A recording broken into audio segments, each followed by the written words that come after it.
in October, Trump proclaimed his love for leaks during a rally in Pennsylvania. "I love WikiLeaks," Trump said, while the crowd chanted, "Lock her up! Lock her up." "It's amazing how nothing is secret today when you talk about the internet," he added, before reading the contents of emails stolen from Hillary Clinton's campaign and leaked to WikiLeaks. 4 months later, Trump is now singing a very different tune in response to the string of leaks that prompted the resignation of National Security Advisor Michael Flynn on Monday night. Trump's ignoring the scandal surrounding his administration with ties to Russia and tweeting that the real story here is leaks. Is Trump now changing his position on leaks? He loved leaks before he hated them. This is classic Trump, right? I love WikiLeaks. He loved them before he hated them, America. Like, does he even understand the implications of, I mean, okay, here's the thing. If you're the president, I think you generally have to be going with the stance that you hate leaks and you hate WikiLeaks. Well, this is the rub. This is the rub when you run a fast, I mean, it's brilliant because he's the president of the United States. When you run a fast and loose campaign, yeah, like we saw from Donald J. Trump, where you say things, you do things, it's off script, there's no control. Now you're forced with governing, right? And remember, what also makes this interesting is that what I will give him is this. I don't think the leaks are coming from Trump appointees, but this is Trump's government, whether the bureaucrats were there before or after.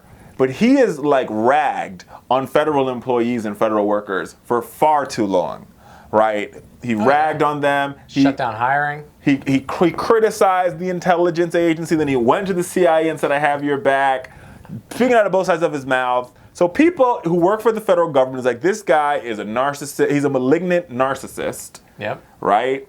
That's a real diagnosis. And so they're like, well, screw it. We're gonna leak this stuff to the press. And I think you can't blame the media for this though. Because if you're a journalist and somebody gives you... Oh, it's your responsibility to report on it. It's your responsibility to report on it. So he's really got to figure out what's happening in-house. And you can't, it's like, oh, well, this is because I don't have my cabinet. I'm sorry, you can't blame this on the fact you don't have your cabinet. You are now in control. You have the keys to the American government. Yeah. You need to control your leaks. And I've said this before. I said this on air this week, and I'll say it again. Donald Trump needs to be less concerned about fake news because that's his response to everything. Fake news, fake news, fake news.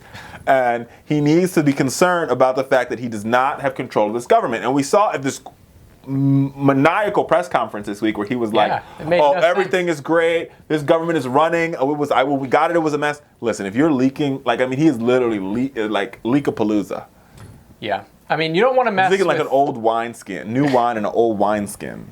You don't want to mess with America's intelligence agencies because right now Donald Trump has shown his highest level of inexperience and cluelessness when it comes to national security and just our foreign policy in general. And the fact of the matter is the people that work in our intelligence agencies and in foreign policy for the United States feel very strong. I mean, they're patriotic. I mean, they're people that work 100%. Their goal is the safety of the American people. And if they feel like Donald Trump is threatening that, I would have no problem saying, listen, I got to feed the press some information about this because there's a bigger goal at stake here. And I think from a communications vantage point, so folks know beyond doing this show, we have a firm and we focus on strategic communications and help people communicate. Here's what Donald Trump, in my opinion, is doing wrong. Right? He's running this like a business. And in a business, when this stuff happens, you circle the wagons, you shut down information. You shut everything down and you try to have like one spokesperson go out there and navigate the ship. That's not how you do it in government. Because in government, the cover-up is always where the illegality lives, right? Yeah. So if people are leaking, and clearly the reason why this leak is now a thing is because of the resignation of Mike Flynn and some connection to Russia. Now, I don't know if there's a nefarious connection to Russia or not. I don't know, right? But I think if Donald Trump wants to get over this, and I think he tried to use this week's press conference as a smokescreen. So basically, that's the Trump strategy. It's the Kellyanne Conway way, right? You say, I point out a problem, and you say, oh, look at my shiny ball over here. And when you look over there, you're moving stuff this way, right? It's like the ultimate, it's like playing with a toddler. I'm going to say two things. But first, let's talk about That's the strategy.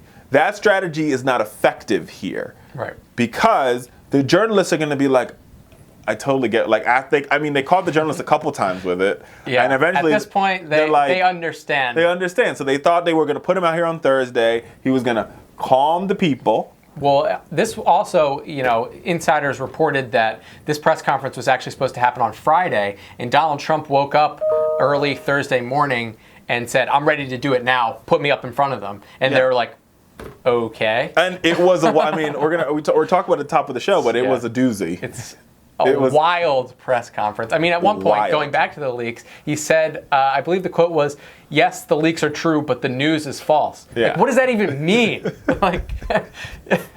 He would have been better off with the leaks are false. So here's this is what he's got to do, right? And Rich, he's a communications expert. You tell me. This is my thought. Because here's the thing: the leaking will continue, but you've got to get around the impetus, which is this Mike Flynn piece, which the FBI has come out and said they don't think he's committed any crime, but Democrats are going to keep harping on it. The media's going to keep talking about it. This is what you do.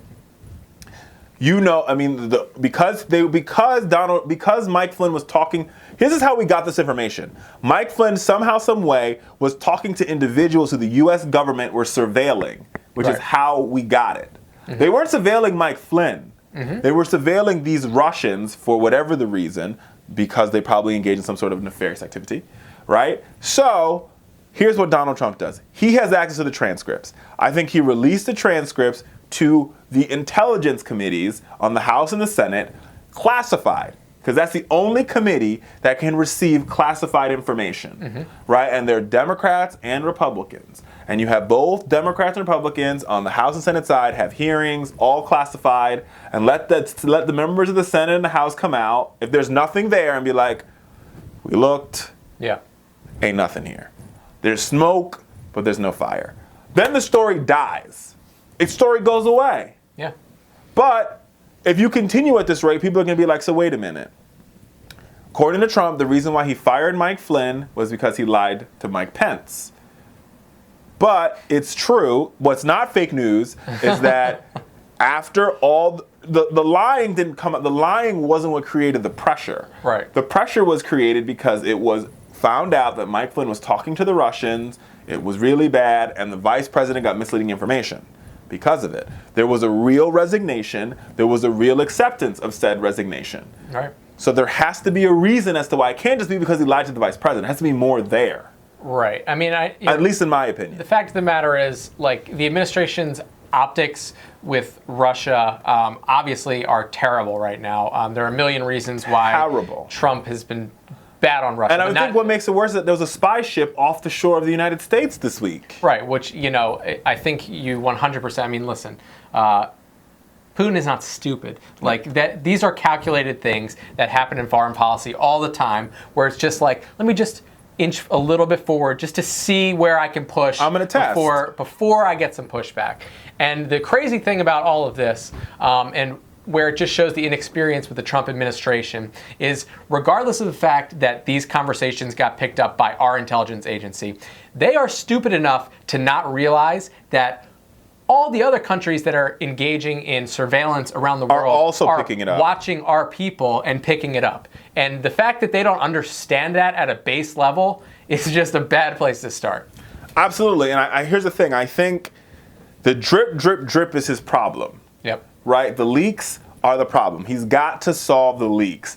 And if it were me and I were the president, I would be like, listen, he said he brought in a CEO. You don't want a CEO. I'm saying, you don't want to bring in another billionaire to do this.